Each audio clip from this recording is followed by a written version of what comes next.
الحمد لله رب العالمين والعاقبة للمتقين والصلاة والسلام على سيد الأنبياء والمرسلين وعلى آله وأصحابه أجمعين ومن تبعهم بإحسان إلى يوم الدين. أما بعد، قال الله تبارك وتعالى في كلامه المجيد: ولتكبروا الله ولتكملوا العدة ولتكبروا الله على ما هداكم ولعلكم تشكرون۔ گزشتہ دروس میں عید سے متعلق یا نماز عید سے متعلق کچھ باتیں پیش کی گئیں، کچھ باتوں کو واضح کیا گیا۔ ان میں سے دو چند باتوں کا تذکرہ رہ گیا تھا۔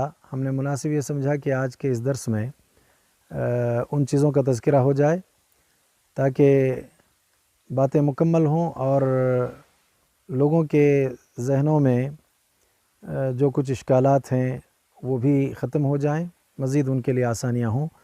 ویسے بھی عبدالشہید صاحب کا ہمیں ابھی کچھ دیر پہلے فون بھی آیا، اس میں انہوں نے مسئلہ بھی پوچھا کہ اگر کسی گھر میں عالم دین موجود ہو تو کیا وہ نماز کے بعد گھر والوں کو جمع کر کے درس دے سکتا ہے، یعنی خطبہ دے سکتا ہے یا نہیں دے سکتا ہے، جبکہ آپ نے عید کی نماز کے حوالے سے خطبے کے بغیر نماز کی وضاحت کی ہے۔ بات دراصل یہ ہے کہ خطبے کی ہم نے وضاحت اس لیے نہیں کی تھی وہاں کہ تمام کے تمام گھروں میں اکثر گھر ایسے ہیں کہ جہاں پر یہ چیز ممکنات میں سے نہیں تھی، اس لیے ہم نے کم از کم صلاۃ کی ادائیگی پر توجہ دلاتے ہوئے کہا کہ نماز ادا کریں خطبے کے بغیر ہی۔ اگر خطبے کی مزید بات کی جائے تو ان کے لیے ایک مزید دشواری کا سامنا ہو سکتا ہے، پریشانی ہو سکتی تھی، اس لیے ہم نے اس طرف توجہ دلائی ہے۔ حقیقت یہ ہے کہ مثل کے الفاظ میں خطبہ بھی شامل ہے۔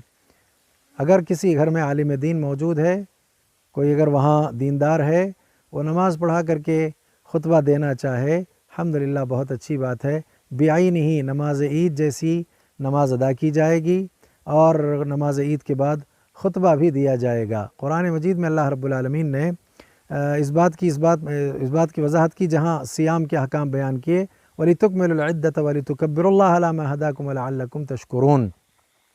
تو یہ دوسرا مسئلہ ہے۔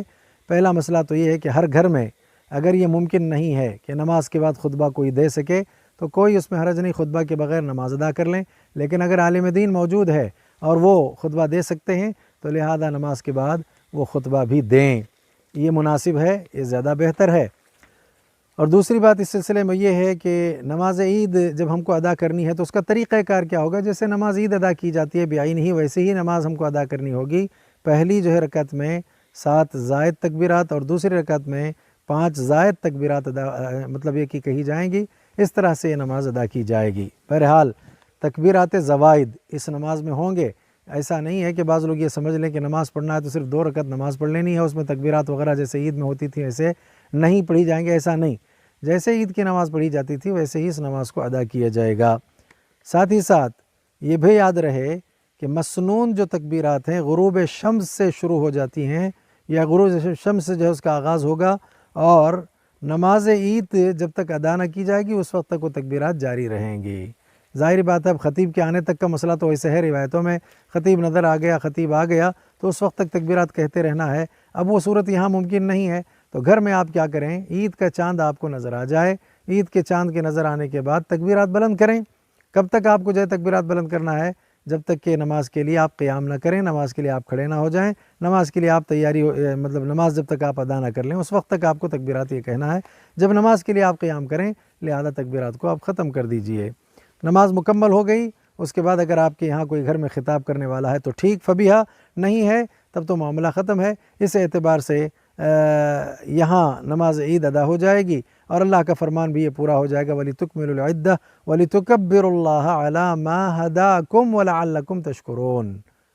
تکمیل عید مطلب ایام جب مکمل ہو جائیں تو اللہ تعالیٰ نے جو تمہیں رہنمائی عطا کی اس کے ذریعے اس کی بنیاد پر جو ہے تکبیرات کو بلند کرنا ہے اور اللہ تعالیٰ کی بڑائی بیان کرنی ہے۔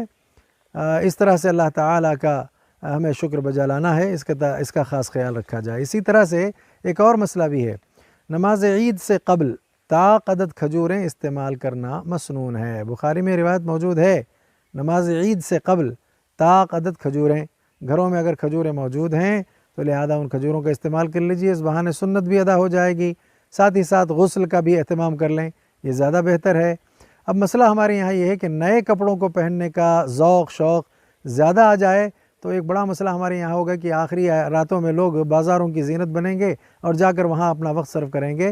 لہذا ویسے عید وغیرہ کے حوالے سے نیا لباس زیبتاً اللہ کے نبی صلی اللہ علیہ وسلم کیا کرتے تھے، تو جمعہ کا دن ہے، عید کے وغیرہ کے حوالے سے باتیں ہیں مسنون، لہذا اگر دستیاب ہے گھر میں آپ کو لباس اچھا خاصا تو آپ اس لباس کو پہن لیجئے، زیادہ بہتر ہے آپ کے لیے۔ نہیں تو عام لباس، جیسے کہ اس مرتبہ ذمہ داران نے مل کر کے اعلان کیا ہے کہ بھئی خریداری وغیرہ کپڑوں کی نہ کی جائے، کیونکہ بھیڑ کے جمع ہونے سے مرض کے عام ہونے کا امکان ہے، لہذا اس کے بعد پھر مسلمانوں کے لیے مزید پریشانی کا سامنا ہو سکتا ہے، تو اس سے باز آ جانا چاہیے۔ اس طرح سے ایک عافیت کا راستہ اپنانے کی کوشش کی گئی ہے، تو لہذا اگر نئے کپڑے دستیاب نہیں ہیں تو آپ کے گھروں میں جو کپڑے موجود ہیں ان کپڑوں کا استعمال کریں، غسل کر لیں، خوشبو وغیرہ کا استعمال کریں، اور خواتین اس طرح کی جو چیزوں سے جو ہے گریز کریں، اجتناب کریں، مطلب یہ کہ خوشبو وغیرہ کے استعمال سے۔ اور اس کے بعد مزید یہ ہے کہ عید کا دن ہوتا ہے، اس حوالے سے فونوں پر گفتگو ہوتے رہتی ہے، اس کے علاوہ ملاقاتیں ہوتی ہیں یا گھروں میں جو موجود ہیں ان تماموں کے حوالے سے یہ بھی ایک چیز اسلاف سے ثابت ہے کہ تقبل اللہ منا ومنکم کے کلمات بھی آپ ایک دوسرے کو مبارکبادی پیش کرتے ہوئے کہہ سکتے ہیں، ایسا کہنا بھی صحیح اور درست ہے۔ لہذا عید کے مسائل اور عید کے حوالے سے اور بھی بہت سارے مسائل ہو سکتے ہیں، کچھ باتیں جو ذہن میں جو میری اب اس وقت آئی تھیں، میرے موجود تھیں، لہذا ذہن میں جو تھیں ان باتوں کو میں نے آپ کے سامنے پیش کر دیا ہے۔ میں سمجھتا ہوں کہ ان باتوں کے بعد اور سابقہ جو عید کے حوالے سے، نماز عید کے حوالے سے تفصیل آئی ہے، اس کو جوڑ لینے کے بعد میرا خیال ہے کہ کوئی اور پریشانی اب نہیں رہے گی، آسانیاں انشاءاللہ ہوں گی۔ اللہ تعالیٰ مزید ہمارے لیے خیر کے فیصلے فرمائے، آسانیاں پیدا کرے۔ اللہ تعالیٰ ہم سب کے ضروریات کو پورا فرمائے، ہر آفت، ہر بلا، ہر مصیبت، ہر پریشانی سے ہمیشہ کے لیے ہماری حفاظت فرمائے۔ ربنا تقبل منا انک انت السمیع العلیم وتب علینا انک انت التواب الرحیم۔ سبحان ربک رب العزۃ عما یصفون وسلام علی المرسلین والحمد للہ رب العالمین۔